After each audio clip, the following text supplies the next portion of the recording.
তাফসিরে বাইজাবি বললাম, কঠিন কঠিন কিতাব। হ্যাঁ, আর এখন জনগণের সাথে যদি হেরে যায় তাহলে হবে না। সব কিছু আল্লাহরই কোরআনে, কোরআন যার ভিতরে দেওয়া হয়েছে, ওয়ামাই ইউতাল হিকমা ফাকাদ উতিয়া খায়রান কাসীরা, যাকে হিকমত দেওয়া হয়েছে, কোরআনের জ্ঞান হাদিসের জ্ঞান দেওয়া হয়েছে, তাকে দুনিয়ার সব কল্যাণ দেওয়া হয়। সুবহানাল্লাহ। তিন প্রশ্নের জবাব বললেও আমি দিতে পারবো না, কারণ সময়ের ব্যাপার। শুধু একটা প্রশ্নের জবাব দিব, ভবিষ্যতে কোথায় যদি আপনার সাথে সাক্ষাৎ হয় বাকি দুইটা মনে করাইলে দিয়ে দিব ইনশাআল্লাহ। পৃথিবীর কোন জায়গায় সূর্যের আলো একবার পড়েছে? হযরত আব্দুল্লাহ ইবনে আব্বাস রাদিয়াল্লাহু তাআলা আনহু বলেন, ওরে ইহুদি, হযরত মুসা আলাইহিস সালাতু ওয়াস সালাম যেদিন ফেরাউনের নির্যাতন নিপীড়নের কারণে বনি ইসরাইলের 12টা গোত্র নিয়ে মিশর ত্যাগ করেছিলেন, মিশর ত্যাগ করার পরকালে হযরতে মুসা আলাইহিস সালাতু ওয়াস সালামের সামনে লোহিত সাগর পড়েছে, উত্তাল তরঙ্গমালা, খরস্রোতা নদী।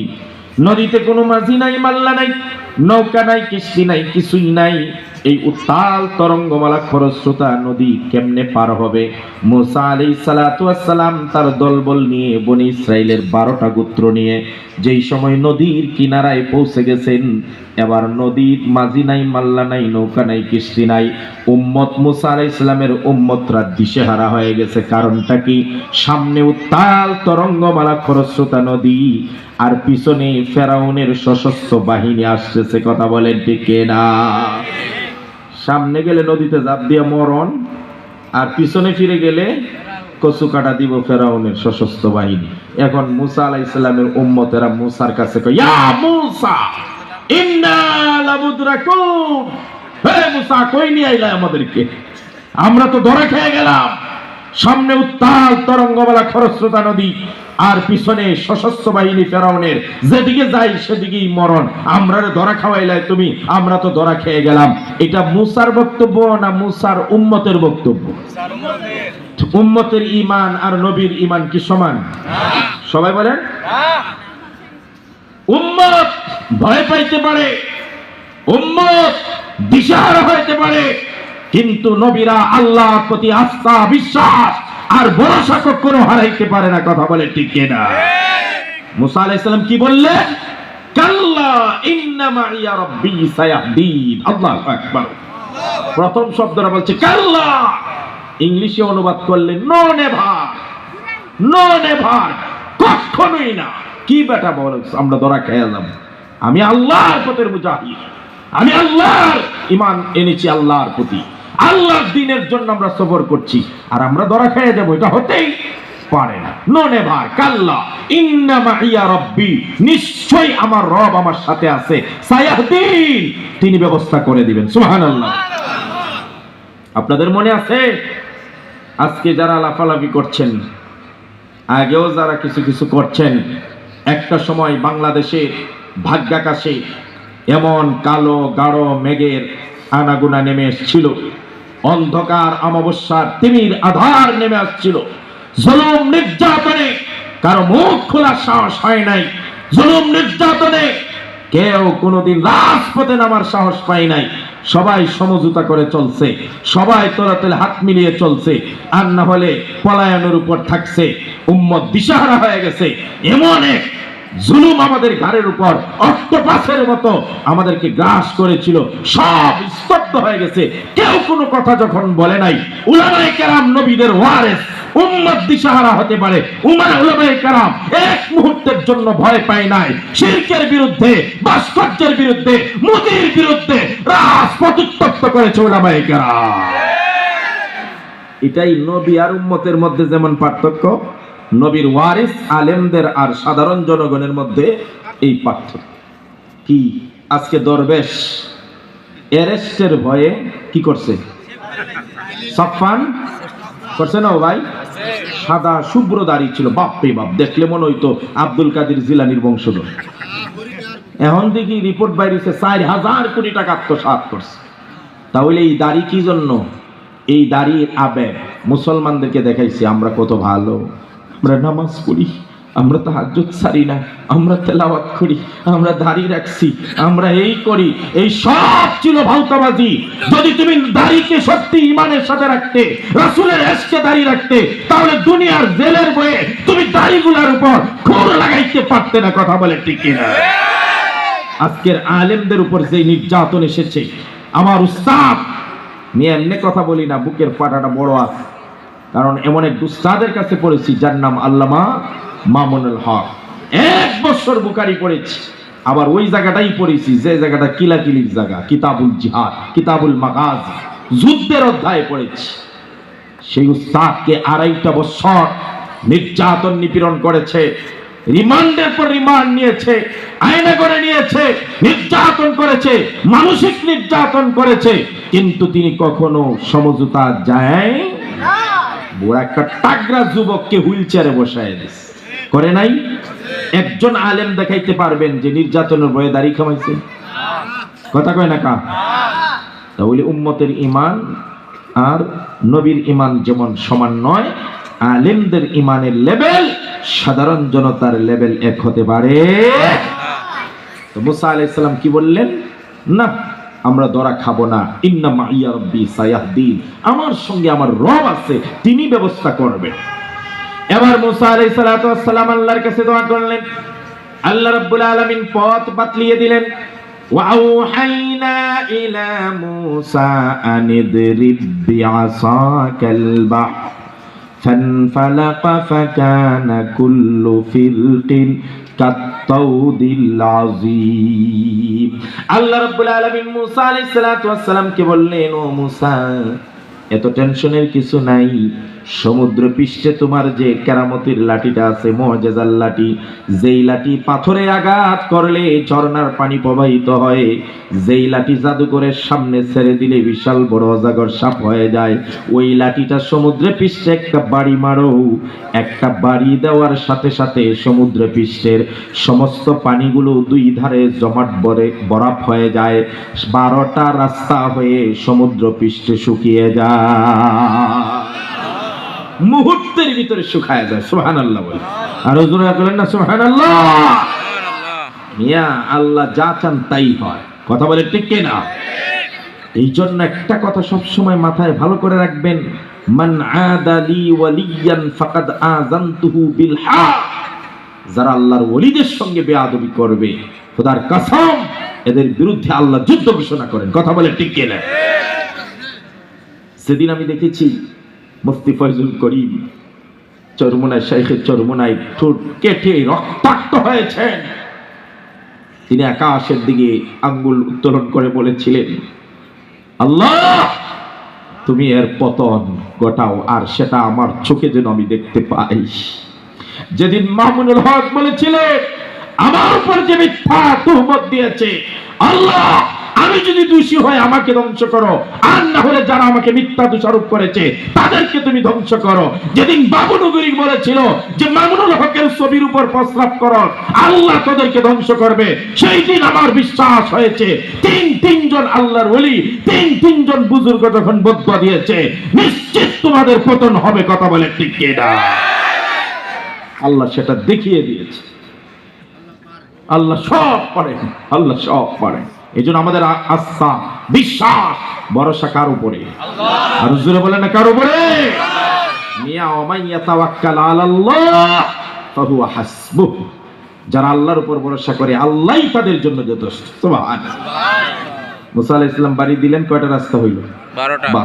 বলে সমুদ্র তলদেশ শুকাইয়া 2 দিকে পানি জমাট হয়ে গেছে। কারণ পানি কার কথা শুনেন? আল্লাহ। আর জোরে কয় না? আল্লাহর কথা। আমরা দেখি পানির জীবন নাই, আগুনের জীবন নাই, বাতাসের জীবন নাই, মাটির জীবন নাই, কিন্তু আল্লাহর কাছে এরা সব জীবিত। এরা সব কার কথা শুনে? খাক বাদ আব আতাশ বান্দা আন্দ, খাক বাদ আব আতাশ বান্দা আন্দ, বামনে তু মুর্দা বা হক জিন্দা আন্দ, বামনে তু মুর্দাবা হাত জিন্দান কাদের কুদরত দারি হরচ খাহি আকুনি কাদের কুদরত দারি হরচ খাহি আকুনি মুর্দারা তো জানে বখশি জিন্দারা বেজাকুনি মুর্দারা তো জানে বখশি জিন্দারা বেজাকুনি আল্লাহু আকবার। সাইয়েদনা ইব্রাহিম আলাইহিস সালাতু ওয়াস সালামকে নমরুদ আগুনে নিক্ষেপ করে দেয়। জিবরাইল এসে পরীক্ষা করতে আসে, ইব্রাহিমকে কেন খলিল বানাইলেন, দুস্থ বানাইলেন, দেখি আপনার দুস্থর একটু পরীক্ষা করে যাও। জিবরাইল এসে বলেন, ও ইব্রাহিম, কোনো হেল্প লাগবে নি, আপনাকে কি আমি একটু হেল্প করতে পারি? ইব্রাহিম আলাইহিস সালাতু ওয়াস সালাম বলেন, তুমি নিজের পক্ষ থেকে আসছো নাকি আল্লাহ পাঠাইছে? যদি আল্লাহ আমাকে সাহায্য করতে হয়, তুমি জিব্রাইলকে এত দূর থেকে এখানে পাঠানোর দরকার নাই, আল্লাহ ওখানে থেকেই আমাকে বাঁচাইতে পারেন। সুবহানাল্লাহ, আর জোরে বলেন না। সাথে সাথে আমার আল্লাহ আগুনকে অর্ডার করে দিলেন, কুলনা ইয়া নারু কুনি বারদাও ওয়া সালামান আলা ইব্রাহিম। ওরে আগুন, আমার ইব্রাহিমের উপর শীতাতপ নিয়ন্ত্রিত আরামদায়ক ঠান্ডা হয়ে যাও। আল্লামা ইকবাল এই ঘটনার উদ্ধৃতি দিয়ে বলেছিলেন, আজিবি হোক ज़ौक़े इब्राहीम पैदा आग कर सकता है अंदाज़े गुलिस्ता पैदा। आजो যদি হয় ইব্রাহিমের সেই ঈমান পয়দা, আজও যদি কোনো মানুষের ভিতরে ইব্রাহিমের সেই ঈমান পয়দা হয়, আজকেও মুমিন মুসলমান তোমার আমার জন্য আগুন ফুল বাগিচা হয়ে যাবে। কিন্তু ঈমান সেটা লাগবে, ঈমান লাগবে, তাওয়াক্কুল 100% লাগবে, আমার আল্লাহ আমাকে বাঁচাইবেন। সুবহানাল্লাহ। এই বিশ্বাস ভালো করে দৃঢ়ভাবে, আপনারা যে কোনো বিপদে পড়লে দুনিয়ার সব জায়গা থেকে বিমুখ হয়ে গেছেন, নিরিবিলি নিভৃতে তাহাজ্জুদের সময় কেউ জানে না, একা একা উঠে সিজদায় পড়ে বলবেন, আল্লাহ আমার বিশ্বাস আপনি বাঁচাবেন, কেউ লাগবে না। দেখবেন বিশ্বাসের সাথে যদি আল্লাহকে ডাক দিতে পারেন, আল্লাহ আপনাকে বিপদ থেকে উদ্ধার। কথা বলেন না কেন? এটা আল্লাহর ওয়াদা আছে মিয়া। এই জন্য এই বিশ্বাস আমাদের তৈরি করতে হবে। 12টা রাস্তা হয়ে গেছে। মুসা আলাইহিস সালাম তার জাতি সহ পার হয়ে গেছে লোহিত সাগর, পিছনে আসছে ফেরাউন তার বাহিনী নিয়ে, এসে দেখে মুসার রাস্তা পার হয়ে গেছে। এখন 12 জন চলে গেছে, ফেরাউন কত আমরাও যাই, ধাওয়া করি। এখন ফেরাউন ঘোড়ারে বাড়ি মারে, সামনে যা, কারণ ফেরাউন দেখতেছে রাস্তা শুকনা, আর ঘোড়ায় দেখে পানি। ফেরাউনে দেখে শুকনা, আর ঘোড়ায় কি দেখে? কথা কয় না, ঘোড়ায় কি দেখে?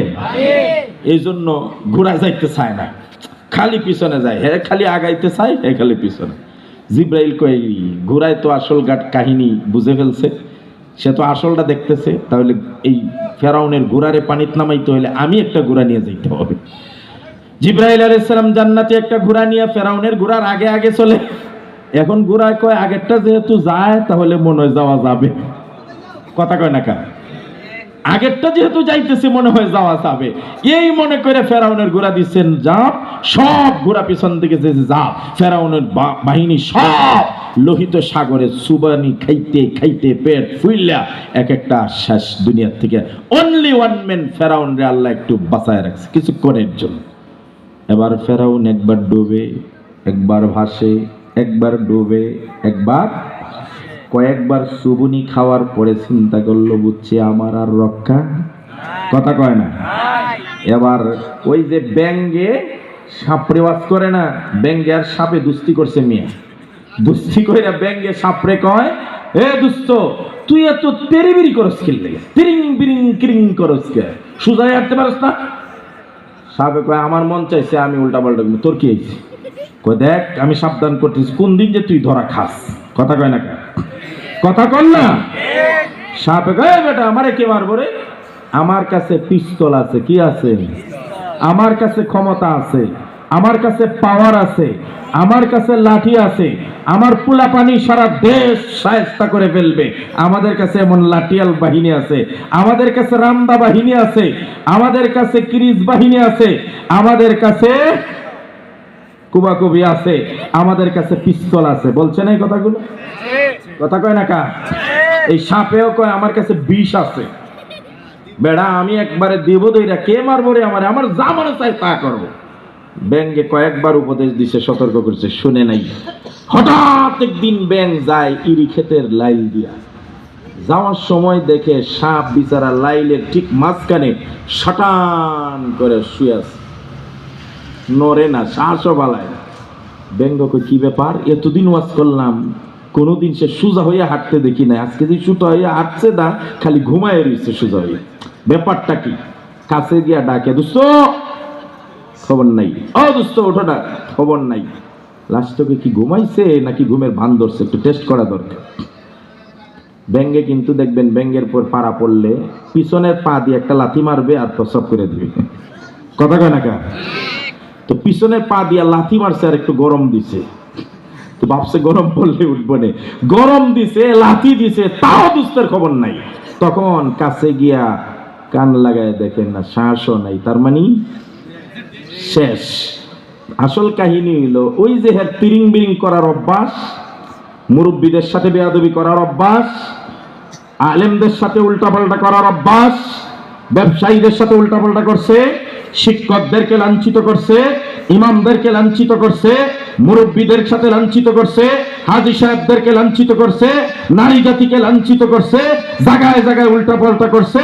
শেষ পর্যন্ত গ্রামের কিছু রাখাল বালক এত বড় বড় লাঠি নিয়ে গরু রাখালি করে, সেখানে গিয়েও সে তিরিং বিরিং করছে। পুলা মানে কয় হুজুর মানুষ দেখে তোরা কিছু কইছে না, মুরব্বী দেখে কিছু কয় নাই, ভদ্র মানুষ স্কুলের শিক্ষক কিছু বয়েল নাই, আমরা কাছে তিরিং বিরিং করতে আইছ, লাঠি দিয়া পিটায় একেবারে সোজা করছে। আমাদের স্কুলের ছাত্ররা কয় মামুনুল হকটারে কষ্ট দিছ, অমুক তমুকরে কষ্ট দিছ, কিছু বলে নাই, এবার আমরার সামনে বেটাগিরি কর, একবারে পিটায় সাইজ করালাম। বুঝেননি ঘটনা কেমনে মিলে, কথা কয় না কা, মিলেনি। এবার সাপ সোজা হয়েছে, ব্যঙ্গে কয় দোস্ত তুই তো হেই সোজা হইলি, তো বাচ্চা থাকলে সোজা হইলি না, মরার পরে, কথা কয় না কা, সোজা হইছে কখন? এখন মাফ চাইও তো লাভ নাই, জাতি কয় তোমারই মাফ চাওয়া 2 নম্বরই মাফ চাওয়া, এটা আমরা বুঝি, কথা কোন ঠিক কিনা? এবার মুসা আলাইহিস সালামের চলে গেল, ফেরাউন নামছে, সবাই মরে গেছে, 3 বার চুবুনি খায় আর ভাসে। যখন বুঝতে পারছে আমার আর বাঁচার উপায় নাই, এবার আল্লাহর কাছে আত্মসমর্পণ করে 3 বার ঈমান আনছে। ফেরাউন বলে, কোরআন বলে, আমানতু আন্নাহু লা ইলাহা ইল্লাল্লাযী আমানাত বিহি বানু ইসরাঈল ওয়া আনা মিনাল মুসলিমিন। ফেরাউন বলে আমি ঈমান আনলাম যিনি ছাড়া কোনো ইলাহ নাই, এক, যার উপর বনি ইসরাইল ঈমান আনছে তার প্রতি ঈমান আনলাম, 2 বার ঈমান আনার পরেও ফেরাউন দেখে আবার সুবুনি খায়, আবার বাসে, কি ব্যাপার আমি না 2 বার ঈমান আনছি, এরপর আল্লাহ সুবাইকে, আল্লাহ কি বুঝেন নাই যে আমি যে ঈমান আনছি? বুঝানোর জন্য 3য় বার ভালো করে বলে, ও আল্লাহ আপনি যদি না বুঝে থাকেন আমি যে ঈমান আনছি, তাহলে একবার স্পষ্ট করে বলি আনা মিনাল মুসলিমিন, আমি মুসলমানদের একজন। ফেরাউন যখন এইভাবে বারবার ঈমান আনতেছে, এই সময় তো ঈমান কবুল হবে না। হযরত জিবরাইল আলাইহিস সালাতু ওয়াস সালাম তাফসীরের কিতাবে লেখেন, ফেরাউনের ঈমান আনা দেখে জিবরাইল ভয় পেয়ে গেছে, আল্লাহ কি আবার দয়াশীল হয়ে যায় কিনা। এই জন্য লোহিত সাগরের তলদেশ থেকে মাটি আর কাদা নিয়া আলা ফামি ফিরাউন, ফেরাউনের মুখের উপর ঢিল মেরে দিয়েছে যাতে আর কথা না বলতে পারে।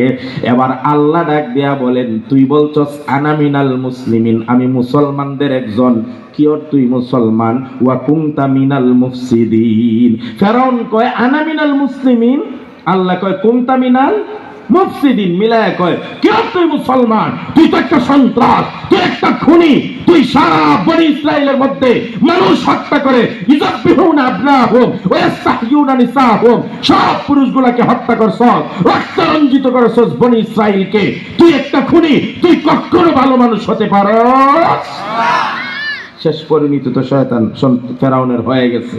এরপরে আল্লাহ এই যে প্রথম একবার মুসার সময় রাস্তা শুকাইয়া 2 ধারে পানি নিয়ে সরাই দিয়েছিল, ফেরাউন নামার সাথে সাথে আবার কি করছে, এই যে পানি, এই কিছু সময়ের মধ্যে যে নিচের জায়গাটা সূর্যের আলো দেখছিল, কিয়ামত পর্যন্ত এই লোহিত সাগর আর কোনোদিন শুকাবে না, সূর্যের আলো পড়বেও না। আব্দুল্লাহ ইবনে আব্বাস বলেন, এ ইহুদি, কোরআন থেকে জবাব দিয়া দিছি তোর প্রথম প্রশ্ন।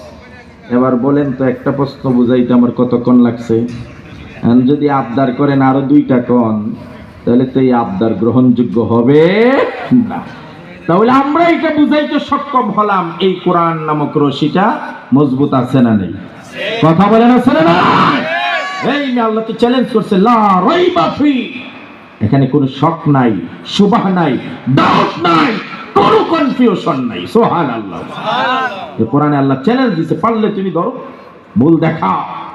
আর ওই দরবেশে কইছেন কোরআনের কয়েক জায়গায় বলে ভুল আছে, আর আসতে কোন কেন নাউজুবিল্লাহ। আমি মাননীয় ইন্টারিয়ার গভর্নমেন্ট যে আছেন তাদেরকে বলবো, এই দরবেশদের বিরুদ্ধে ওই দুর্নীতি, চুরি, ডাকাতি এগুলার মামলা দিয়ে লাভ নাই। এগুলা কি এর মামলা? যে লোক 92% মুসলমানের দেশে বসে কোরআনে ভুল আছে এই কথা বলে মুসলমানদের কলিজায় আঘাত দিয়েছে, ডাইরেক্ট তার বিরুদ্ধে ধর্মীয় অনুভূতিতে আঘাত এনে কোরআন অবমাননার দায়ে তাকে ফাঁসির কাছে আমরা দেখতে চাই। কথা বলে ঠিক কিনা? এই কোরআনের আব্দুল্লাহ ইবনে আব্বাস 3টা প্রশ্নের জবাব দিছে। প্রশ্ন হলো আমার, আব্দুল্লাহ ইবনে আব্বাস এই 3 প্রশ্নের জবাব দিতে পারলো, তিনি এত কোরআনের শিক্ষা পাইলেন কেমনে? রাইসুল মুফাসসিরিন হয়ে গেলেন, বিশ্বনন্দিত মুফাসসিরে কোরআন কেমনে হলেন? ওই ঘটনা বলেই শেষ। আব্দুল্লাহ ইবনে আব্বাস যখন ছোট বালক, তার খালা মাইমুনার বাড়িতে বেড়াইতে গেছে। মাইমুনা আবার রাসূলুল্লাহ সাল্লাল্লাহু আলাইহি ওয়াসাল্লামের স্ত্রী, তাহলে খালার বাড়ি যাওয়া মানে রাসূলের বাড়িতে যাওয়া। গিয়া রাত্রে বেলা ঘুমাইছে। আব্দুল্লাহ ইবনে আব্বাস ছোট বাচ্চা তো, নবীজি মাইমুনা আর ওনার মাঝখানে আব্দুল্লাহ ইবনে আব্বাসকে শোয়াইছে। শোয়ানোর পরে অপেক্ষা করতেছে সে কি ঘুমায় কিনা। যখন ঘুমাই গেছে, নবীজি দরজা খুলে বাহিরে গেছেন। আব্দুল্লাহ ইবনে আব্বাস কয়, আসলে আমি ঘুমাইছি না। সুবহানাল্লাহ। আমি অপেক্ষা করতেছি রাসূল ওইটা কোথায় যায়, কি করে দেখবো। দেখি আমার নবীজি দরজা বের করে দরজা খুলে হাজত সারতে গেছেন, প্রস্রাব করতে গেছেন। আব্দুল্লাহ ইবনে আব্বাস ছোট্ট বাচ্চার আকল দেখেন, তিনি বুঝতে পারছেন আমার নবীজি যেহেতু প্রস্রাব করতে গেছেন, নিশ্চয়ই আসার সময়, আসার পরে তিনি ওযু করবেন, নামাজ পড়বেন। এই জন্য আব্দুল্লাহ ইবনে আব্বাস বলেন, আমি আমার বিশ্ব নবীর জন্য লোটা দিয়ে বদনা দিয়ে 1 লোটা পানি দরজার সামনে ওযুর জন্য রেখে দেই। আমার নবী বিশ্ব নবীজি হাজত ছেড়ে এসে ওই ওযুর পানিটা দিয়ে ওযু করলেন। ওযু করার পর বুঝতে পারলেন আব্দুল্লাহ ইবনে আব্বাস এই কাজটা করেছে। সাথে সাথে নবীজি আল্লাহর কাছে দোয়া করে বলেন, আল্লাহুম্মা ফাক্কিহু ফিদ্দীন ওয়া আল্লিমহু তাওয়ীল ওয়াল কোরআন। ওগো আল্লাহ, আব্দুল্লাহ ইবনে আব্বাস আমার জন্য আজকে যেই কাজটুকু করেছে, আমি দোয়া করছি তাকে দ্বীনের বুঝদার বানায় দাও, ফকিহ বানায় দাও, আর কোরআনের সবচেয়ে বড় ব্যাখ্যাকারী মুফাসসির বানায় দাও। নবীজির এক দোয়ায় আব্দুল্লাহ ইবনে আব্বাস রাইসুল মুফাসসিরিন, বিশ্বনন্দিত মুফাসসিরে পরিণত হয়ে যায়। আমাদের কবি মাদ্রাসার ছেলেদেরকে এইভাবে আদবওয়ালা বানানো হয়। উস্তাদদের দোয়ায় কি পরিমাণ মানুষ উপরে উঠতে পারে আমার জানা মতে, আমার কথা আমি বলেন, খুব ভালো আলেম যে আমি কখনো দাবি করি না, কিন্তু আল্লাহর রহমতে উস্তাদদের খেদমতে, উস্তাদদের দোয়ার বরকতে, বিশেষ করে আমার দাদাজান ছিলেন দেওবন্দ পারেন বড় একজন আলেম, সব সময় দাদাজানের খেদমত করতাম। দাদাজানের সারা জীবনের দোয়া ছিল আমার জন্য। আজকে ওই দোয়ার বরকতে সারা বাংলাদেশ আমি আল্লাহর এই কোরআনের তাফসীর করে বেড়াই। কোনো যোগ্যতা নেই, কিন্তু আল্লাহ কথা বলার যোগ্যতা দিয়েছেন। কোনাবাড়িতে যদি 100টা মাহফিল হয়ে থাকে এই সিজনে, কমপক্ষে 90টা মাহফিলে আমার দাওয়াত ছিল। আলহামদুলিল্লাহ, আল্লাহুম্মা লাকাশ হামদু কুল্লু ওয়া লাকাশ শুকরু কুল্লু। আল্লাহ, সব তোমার ইহসান, তোমার দয়া, তোমার নিয়ামতের প্রতি হাজার হাজার শুকর। আমি শুধু আমার ভাইদেরকে এটা বলবো, আজকের দারুল কোরআন ইসলামী মাদ্রাসা সহ যতগুলো মাদ্রাসা আছে, ওই মাদ্রাসাগুলা এই মজবুত কোরআনটা শিক্ষা দেওয়া হয়।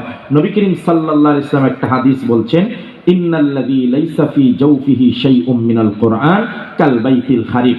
যাদের অন্তরে বিন্দু পরিমাণ কোনো অংশ কোরআনের নাই, একটা সূরাও পারে না, এদের অন্তরটা হলো বিরান ঘরের মতো। যেই ঘরে মানুষ থাকে না এই ঘরে জিন ভূত থাকে।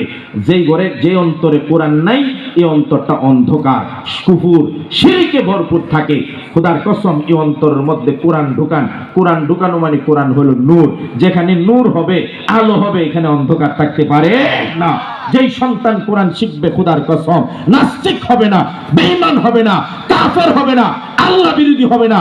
যেই সন্তান কোরআন শিখবে না তার ভিতরে নূর থাকবে না, সে ডাক্তার হতে পারে, ইঞ্জিনিয়ার, ব্যারিস্টার হতে পারে, কিন্তু যে কোনো সময় সে নাস্তিক বেঈমান হয়ে যাবে। কথা বলেন ঠিক কি? কথা হিসাব সহজ। আপনার ছেলে ডাক্তার ইঞ্জিনিয়ার বানান, আমার আপত্তি নাই, তবে আগে সিনার মধ্যে কি ঢুকাইতে হবে? ইকরা বিসমি রাব্বিকাল্লাযী খালাক, পড়ো তোমার প্রভুর নামে যিনি তোমাকে সৃষ্টি করেছেন। সবার আগে আল্লাহ চিনাইবেন, সবার আগে কোরআন পড়াইবেন, সবার আগে তাকে ঈমানের কথাগুলো শিক্ষা দিবেন। এই জন্য আপনাদের কাছে আমার দুইটা আবদার। একটা আবদার হলো আশেপাশের মাদ্রাসাগুলোতে আপনার সন্তানকে কমপক্ষে 3 বছর, আমি দাবি করে বলবো 3টা বছর নুরানি পড়াইবেন। নুরানি পড়াইলে লাভ হবে কি? একদিকে কোরআনটা কমপ্লিট দেখে পড়ার ব্যবস্থা হবে, 30 পারাটা মুখস্থ করবে এবং বড় বড় সূরা রহমান, সূরা ইয়াসিন, সূরা ওয়াকিয়া মুখস্থ করবে 3 বছরে। তারপরে হবে কি? তারপরে সে কমপ্লিট 40টা হাদিস মুখস্থ করবে। এই 3 বছরে সে নামাজের মাসলা, ওযুর মাসলা, তায়াম্মুমের মাসলা, দাফন কাফন, জুমা, ঈদ, রোজা, নামাজ, নিত্য প্রয়োজনীয় যত মাসলা আছে সে শিখবে। আরেকটা শিখবে কি? আল্লাহর ব্যাপারে, রাসূলুল্লাহর ব্যাপারে, দ্বীনের ব্যাপারে যে আকীদাগুলো আছে, শকীত আকীদাগুলো শিখবে। এই 3টা বছর তাকে ইসলামের মৌলিক শিক্ষাটা দেওয়ার পরে এরপরে যদি আর মাদ্রাসায় পড়াইতে মন না চায় তাহলে আমার আপত্তি নাই, আপনি স্কুলে ভর্তি করে দেন, ডাক্তার বানান, ইঞ্জিনিয়ার বানান, চাকরিজীবী বানান। তাহলে এই ছেলেটার কোনোদিন বিয়াদব হবে না, নাস্তিক হবে না, মুরতাদ হবে না। এমনকি যেই ছেলেটা কমপক্ষে 3টা বছর মাদ্রাসায় নুরানি পড়ে যাবে, আপনি বিশ্বাস করেন আপনি বয়স্ক হয়ে গেলে কোনোদিন এই ছেলে আপনাকে বৃদ্ধাশ্রম আর ওল্ড হোমে পাঠাবে। আমাদের মুফতি আবুল বাশার সোহাইলি সাহেব মাঝে মাঝে চ্যালেঞ্জ দিয়া বলে, বাংলাদেশের একটা বৃদ্ধাশ্রম নাই যেখানে একজন আলেম অথবা একজন হাফেজের আব্বা আছে। দেখেন আপনি, কি আলেম হাফেজদের টাকা বেশি এই জন্য? যারা টাকা বেশি এরা বৃদ্ধাশ্রমে দিবে কি এই জন্য? মিয়া 5,000 10,000 টাকার বেতন, কিন্তু মা বাবাকে কোনোদিন বৃদ্ধাশ্রমে, কিন্তু বৃদ্ধাশ্রমে যারা আছে গিয়া দেখেন এরা এক একজন ডাক্তারের আব্বা, ইঞ্জিনিয়ারের মা, গ্যাস্ট্রিকের ট্যাবলেট, প্রেশারের ওষুধটা কেনার টাকা নাই। কেন?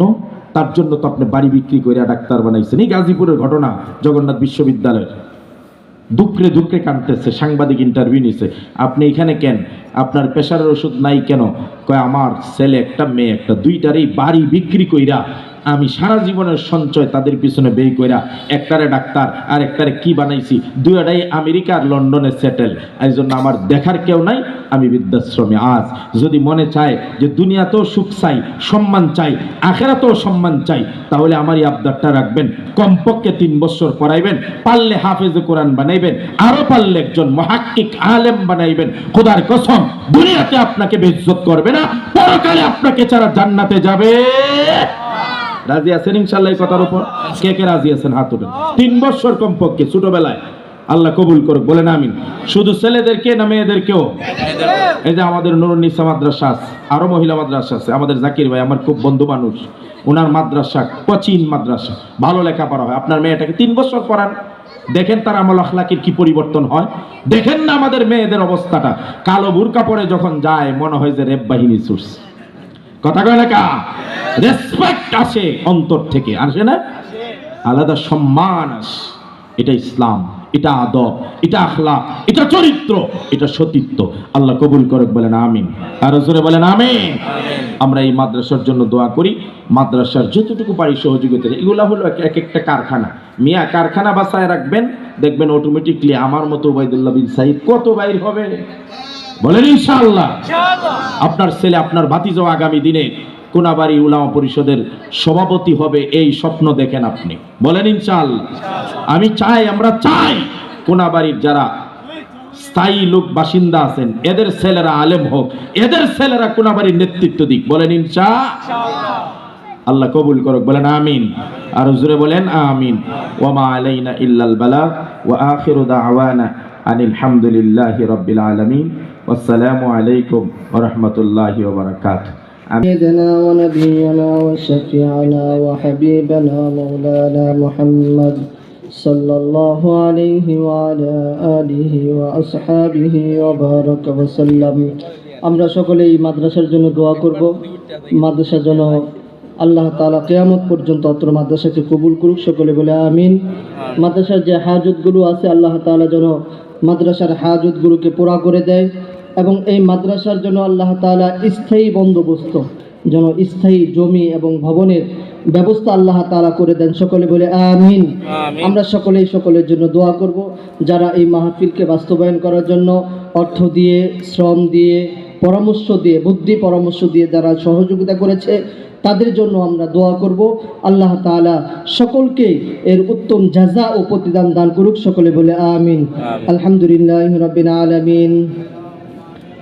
والصلاة والسلام على سيد الأنبياء والمرسلين وعلى آله وأصحابه أجمعين. ربنا ظلمنا أنفسنا وإن لم تغفر لنا وترحمنا لنكونن من الخاسرين. ربنا فاغفر لنا ذنوبنا وكفر عنا سيئاتنا وتوفنا مع الأبرار. اللهم ربنا آتنا في الدنيا حسنة وفي الآخرة حسنة وقنا عذاب النار. রব্বি করিম দয়াময় আল্লাহ, আমরা তোমার না খানদান কয়েকজন গুনাহগার বান্দা মালিক, দীর্ঘ রজনী পর্যন্ত মালিক, ইয়া আল্লাহ আপনার কোরআন হাদিস থেকে বিভিন্ন আলোচনা হয়েছে আল্লাহ। ইয়া আল্লাহ, ইয়া আরহামার রাহিমিন, ইয়া আকরামাল আকরামিন, আজকের এই মাহফিলকে আপনি কবুল ও মঞ্জুর করিয়া নেন। আমরা যা আলোচনা শুনলাম আল্লাহ, এর উপরে আমাদের সবাইকে আমল করার তৌফিক দান করিয়া দেন। যে সকল ওয়াইজগণ আলোচনা করেছে মালিক, সকল আলোচনার মধ্যে আপনি আরো ভরপুর বরকত দান করিয়া দেন। রব্বি করিম দয়াময় আল্লাহ, আজকের এই মাহফিলকে আপনি হেদায়েতের জন্য কবুল করিয়া নেন। পত্র প্রতিষ্ঠানকে আপনি কিয়ামত পর্যন্ত কবুল করিয়া নেন। মাদ্রাসার সমস্ত হাজতগুলোকে মিটাইয়া দেন। যত অভাব আছে অভাবকে দূর করিয়া দেন। যত ঋণ আছে ঋণগুলোকে পরিশোধের ব্যবস্থা করিয়া দেন। মাদ্রাসার নিজস্ব জমি ভবনের ব্যবস্থা করিয়া দেন আল্লাহ। রব্বি করিম দয়াময় আল্লাহ, এই মাহফিলকে বাস্তবায়ন করার জন্য যারা অর্থ দিয়ে, শ্রম দিয়ে, মেধা দিয়ে, পরামর্শ দিয়ে মালিক সহযোগিতা করলো আল্লাহ, সবাইয়ের দানকে, সকলের সহযোগিতাকে আপনি কবুল ও মঞ্জুর করিয়া নেন। এই উসিলা করিয়া আমাদের পিছলা জিন্দিগির গুনাহ খাতাগুলোকে মাফ করিয়া দেন। আমাদের মা বাবার গুনাহ খাতাগুলোকে মাফ করিয়া দেন। আমাদের দাদা দাদু নানা নানুর গুনাহ খাতাগুলোকে মাফ করিয়া দেন। ইয়া আল্লাহ, আমাদের স্ত্রী সন্তানদের গুনাহ খাতাগুলোকে মাফ করিয়া দেন। রব্বি করিম দয়াময় আল্লাহ, অনেক দাড়ি পাকা মুরব্বীরা হাত উঠাইছেন, যুবক ভাইরা হাত উঠাইছেন মালিক, মাসুম বাচ্চারা, তালেবে আলেমরা হাত উঠাইছেন আল্লাহ, হযরত উলামায়ে কেরাম হাত উঠাইছে মালিক। ইয়া আল্লাহ, তাদের হাতের উসিলা করে আমাদের মুনাজাতকে আপনি কবুল করিয়া নেন। রব্বি করিম দয়াময় আল্লাহ, ইয়া আল্লাহ, ইয়া আরহামার রাহিমিন, গভীর রজনী মালিক, ইয়া আল্লাহ, এই গভীর রজনীতে আল্লাহ কত দুনিয়াদাররা মালিক কত গুনাহের কাজে লিপ্ত আছে আল্লাহ, কিন্তু আমরা তো গুনাহ থেকে মুক্ত থেকে মালিক। ইয়া আল্লাহ, আপনার কালামুল্লাহ তাফসীর শুনলাম, ইয়া আল্লাহ, আপনার কালামুল্লাহর আলোচনা শুনলাম। রব্বি করিম, এই উসিলা করিয়া আমাদের জিন্দেগির গুনাহ খাতাগুলোকে মাফ করিয়া দেন। বাকি হায়াতটুকু গুনাহ মুক্ত জিন্দেগি পরিচালনা করার তৌফিক দান করিয়া দেন। গুনাহ থেকে ঘৃণার সাথে আমাদের সবাইকে বেঁচে থাকার তৌফিক দান করিয়া দেন। রব্বি করিম দয়াময় আল্লাহ, খাস করে আজকের প্রধান বক্তা, প্রধান ওয়াইজ মুফতি উবাইদুল্লাহ বিন সাঈদ ভাইকে আপনি কবুল করিয়া নেন। দীর্ঘ নেক হায়াতে তৈয়বা দান করিয়া দেন। সুস্থতার জিন্দেগি দান করিয়া দেন।